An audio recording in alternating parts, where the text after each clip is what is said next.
এলেন Mathison Turing এজন British মেথামেটিচিয়ান আৰু scientist আছিল। তেওঁ 1950 চনত এটা কুৱেশ্যন কৰিছিল যে can a machine think or can a machine intelligently behave. Well the answer is yes. হয়, আজিৰ ডেটত আমি যদি মষ্ট এডভান্স এআইৰ কথা কওঁ সেয়া হ'ল চেট জিপিটি, মানে চেট জেনেৰেটিভ প্ৰি-ট্ৰেইন ট্ৰান্সফৰ্মাৰ। চ' আৰ্টিফিচিয়েল ইণ্টেলিজেন্স কি হয় আৰু এআই গ্ৰ' কেনেকৈ হ'ল, আৰু লগতে আমি নেৰ' এআই জোনৰ পৰা জেনেৰেল এআই জোনত কেনেকৈ আহিলোঁ, আৰু ইন ফিউচাৰ আমি ছুপাৰ এআই জোনত যোৱাৰ পচিবিলিটিজ কিমান, এই গোটেই ডিছকাশ্যনটো আমি আজি ভিডিঅ'টোত কৰিম। ত' আহক ভিডিঅ'টো ষ্টাৰ্ট কৰোঁ।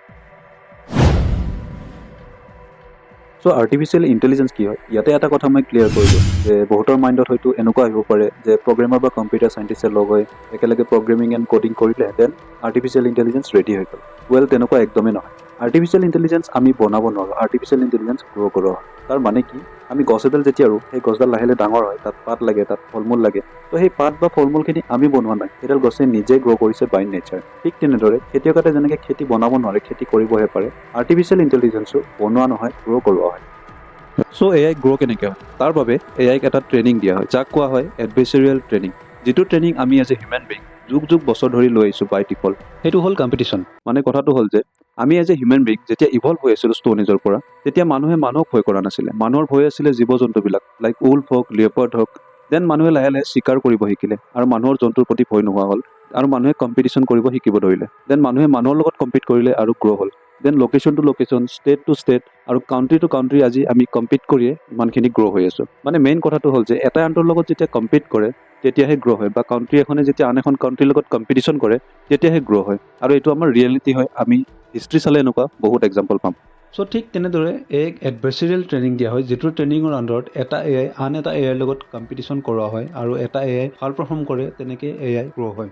চ' এআইৰ তিনিটা জোন আছে, আমি অলৰেডি গম পালোঁ, narrow', general and super AI. এআইৰ কমপ্লেক্সিটিক যদি আমি জোনত ডিভাইড কৰোঁ তেতিয়া ফাৰ্ষ্ট আহিব নেৰ' এআই। চ' নেৰ' এআই কি হয়, নেৰ' এআই আমি ডে টু ডে লাইফত বহুত আগৰ পৰা ইউজ কৰি আহিছোঁ। লাইক আপুনি মই ইউজ কৰি থকা মোবাইলটোত এটা এআই আছে, সেইটো হ'ল নেৰ' এআই। তাৰ কাম হ'ল ফেচ ডিটেক্ট কৰা, face recognition, fingerprint recognition etcetera, আৰু তেনেকুৱা বহুত কামত নেৰ' এআই ইউজ হৈ আছে। চ' নেৰ' এআইৰ কামটো বহুত বেছিক এণ্ড স্পেচিফিক হয়, এটা পাৰ্টিকুলাৰ কামৰ বাবে নেৰ' এআইক বনোৱা হৈছে। লাইক এয়াৰপ্লেনৰ অটো পাইলট হওক বা চেল্ফ ড্ৰাইভিং কাৰ হওক, তাতো এআই আছে, বাট সেইটো হ'ল narrow' AI. Narrow' AI multiple task কৰিব নোৱাৰে, যিহেতু নেৰ' এআইৰ জোনটো বহুত লিমিটেড হয়।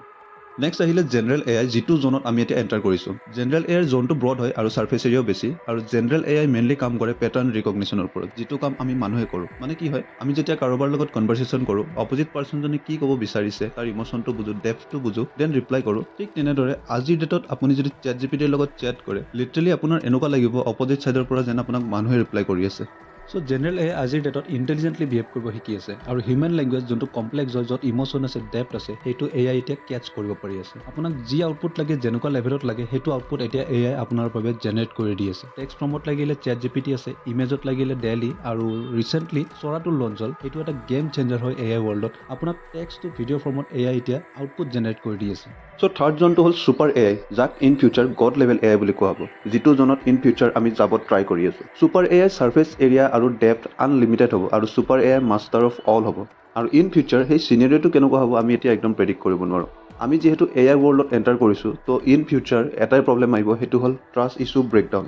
এআই ৱৰ্ল্ডত ট্ৰাষ্ট ইছ্যু ব্ৰেক হোৱাৰ অলমষ্ট বহুত চান্সেছ আছে। আপোনাৰ তাত ভিডিঅ' আহিব পাৰে, ইমেজেছ আহিব পাৰে, আপুনি গম নাপাব ৰিয়েল নে ফেক। ইভেন আপোনাৰ তাত ভইচ কল আহিব পাৰে আপোনাৰ ক্ল'জ ওৱান বা ৰিলেটিভছৰ, আপুনি ধৰিব নোৱাৰিব সেইটো ৰিয়েল নে ফেক হয়। চ' এআই এজ এ টুল আমি ইউজ কৰিব লাগিব, আৰু ইন ফিউচাৰ আমি এৱেৰ হ'ব লাগিব এআই ৰিলেটেড থিংছবোৰৰ ওপৰত। চ' এইটোৱে আছিল মোৰ এআইৰ ওপৰত এটা ভিডিঅ'। নেক্সট আকৌ লগ পাম এটা ইণ্টাৰেষ্টিং টপিক লৈ। আপোনালোকৰ যদি কিবা ছাজেশ্যন থাকে তলত কমেণ্ট নিশ্চয় কৰিব। Till then, bye bye.